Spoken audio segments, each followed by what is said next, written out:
તો નમસ્કાર મિત્રો, ગુજરાતી અપડેટ યુટ્યુબ ચેનલમાં આપ સૌનું હાર્દિક સ્વાગત છે। તો મિત્રો, નવનીત બાલદિયા હુમલા કેસમાં અત્યારે સૌથી મોટા સમાચાર સામે આવી રહ્યા છે। જયરાજ આહિરના 14 દિવસ બાદ અત્યારે એમના જામીન મંજૂર થઈ ગયા છે। જી હા મિત્રો, તમને ખ્યાલ જ છે કે છેલ્લા થોડાક દિવસથી જે વિવાદ ચાલી રહ્યો હતો એમાં મિત્રો જયરાજ આહિરની પોલીસ દ્વારા ધરપકડ કરવામાં આવી હતી, પરંતુ મિત્રો ત્યાર પછી અત્યારે 14 દિવસનો જેલવાસ પૂર્ણ કર્યા બાદ અત્યારે આખરે જયરાજ આહિરને જામીન મળી ગયા છે।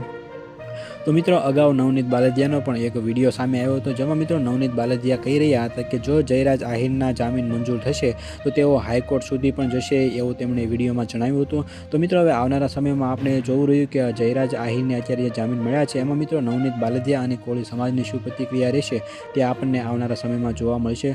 મિત્રો, તમારું આ વિડીયો વિશે શું કહેવું છે એ તમે કોમેન્ટમાં અમને જરૂરથી જણાવજો, અને આ વિડીયો જો તમને પસંદ આવ્યો હોય તો વિડીયોને એક લાઇક કરી દેજો અને સાથે સાથે ચેનલને સબસ્ક્રાઈબ પણ જરૂરથી કરી દેજો।